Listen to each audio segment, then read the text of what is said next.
আসসালামু আলাইকুম। আমি দিদারুল মুস্তফা থাইল্যান্ডের ব্যাংকক থেকে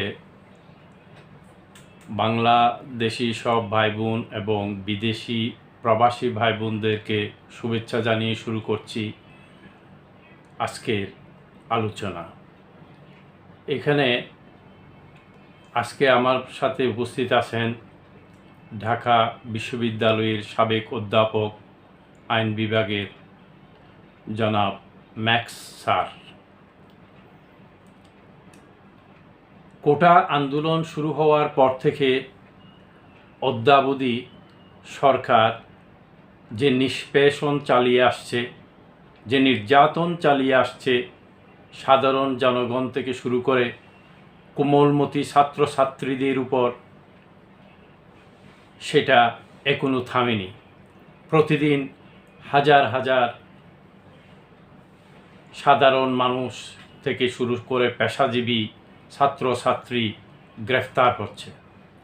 সবাই আইনের কথা বলতেছেন, বিচারের কথা বলতেছেন। এতগুলো রক্ত ঝরে গেল, তাদের বিচারের কথা। বিচারের কথা যদি বলতেই হয়, আমি বলবো সর্বপ্রথমে বিচারের আওতায় নিয়ে আসা উচিত আওয়ামী লীগের সাধারণ সম্পাদক ওবায়দুল কাদেরকে, যার ইশারায় এই শান্তিপূর্ণ একটা আন্দোলন আজকে উত্তাল রূপ ধারণ করেছে। তারপরে আমি বলবো আওয়ামী লীগের সভানেত্রী শেখ হাসিনার কথা, কারণ উনি ক্ষমতায় দীর্ঘদিন থাকায় ওনার ক্ষমতার প্রতি এত বেশি লোভ লালসা চলে আসছে, উনি সাধারণ মানুষকে কেয়ারই করেন নাই। উনি একদম ডিনাই করে, আন্দোলনকে তোয়াক্কা না করে উনি চায়না চলে গেছেন। ওখান থেকে আসছেন, একের পর এক পদক্ষেপ নিতেছেন। এমনকি উনি ছাত্রছাত্রীদেরকে, এই জনতাকে, উত্তাল জনতাকে রাজাকার বলতে দ্বিধাবোধ করেননি। তাহলে বিচারের আওতায় যদি আনতে হয়, এই দুইজনকেই প্রথমে গ্রেফতার করে তারপরে বিচারের আওতায় এনে তাদের শাস্তি নিশ্চিত করা উচিত বলে আমি মনে করি। ওরা কেউ বিচারের ঊর্ধ্বে নয়। আওয়ামী লীগের সভানেত্রী হয়েছেন বলে উনি বিচারের ঊর্ধ্বে নয়। এখন এই বিষয়ে আমার সাথে আলোচনায় অংশ নিচ্ছেন ঢাকা বিশ্ববিদ্যালয়ের সাবেক অধ্যাপক আইন বিভাগের জনাব ম্যাক্স স্যার। আসসালামু আলাইকুম ওয়া রাহমাতুল্লাহ। বিসমিল্লাহির রহমানির রহিম। আজ দেশে যে অবস্থা বিরাজ করছে, এটিকে কেবলমাত্র গণ অভ্যুত্থানের সাথেই তুলনা করা চলে। এখনও বিপ্লবে রূপান্তরিত হয় নাই। গণজাগরণ থেকে গণ অভ্যুত্থানে আমরা দাঁড়িয়ে আছি। আজ ছিল শুক্রবার এবং অগাস্ট মাসের 2 তারিখ। এই দিনে ছাত্ররা ডাক দিয়েছিল যেন সর্বস্তরের মানুষ তাদের সাথে অংশগ্রহণ করে। বিভিন্ন শহর থেকে এ পর্যন্ত যত খবর পাওয়া গেছে, তাতে দেখা যাচ্ছে যে অনেক জায়গায় পুলিশ বাহিনী পিছু হটেছে, কিন্তু তাদের কার্যক্রম রাতের বেলা বা মানুষের বাড়িতে বন্ধ হয় নাই।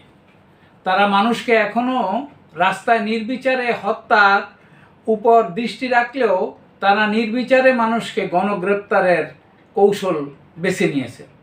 এই কৌশল নিয়েই গত 16 বছর তারা ক্ষমতাসীন রয়েছে। এই কৌশল আর কাজ করবে বলে আমরা মনে করি না, কিন্তু তাই বলে পিছু হটলে চলবে না। এখন 2 শ্রেণীর মানুষ এই গণ অভ্যুত্থানকে ব্যর্থ করে দিতে পারে।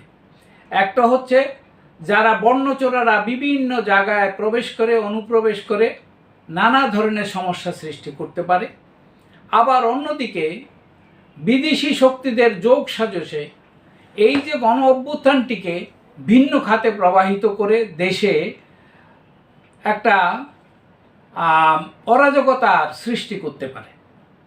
কিন্তু দেশের মানুষ যে ঐক্যবদ্ধ, এটা বারবার দেশের মানুষ প্রমাণ করতেছে, ছাত্র সমাজ প্রমাণ করতেছে, যুব সমাজ প্রমাণ করতেছে। আজকে বাংলাদেশের বিভিন্ন ক্ষেত্রে যে ঐক্যবদ্ধতা আমরা দেখতে পাইতেছি এবং সবাই নিজেদের ক্ষতি স্বীকার করে ঐক্যবদ্ধ থাকতেছে। যেমন বিদেশে অবস্থানকারী সকল বাঙালি ভাই বন্ধুরা পরিষ্কার ঘোষণা করে দিয়েছে যতদিন এই সরকার ক্ষমতায় থাকবে তারা দেশে টাকা পাঠাবেন, একান্তই জরুরি কোনো ব্যক্তিগত কাজ ছাড়া অন্য কোনো কাজে তারা টাকা পাঠাবেন। যদি বিদেশে বাঙালিরা ঐক্যবদ্ধ থাকে এবং দেশের ভিতরে ছাত্র সমাজ ঐক্যবদ্ধ থাকে, কোনো কুচক্রী মহলই এই গণ অভ্যুত্থানকে ব্যর্থ করতে পারবে না বলে আমরা আশা করি।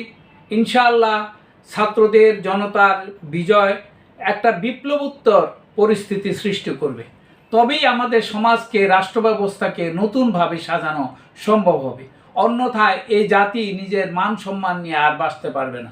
এবারে আমাদেরকে অবশ্যই সমস্ত পৃথিবীতে প্রমাণ করতে হবে যে বাঙালিদেরকে অত সহজে বিদেশি শক্তিরাও দাবিয়ে রাখতে পারে না।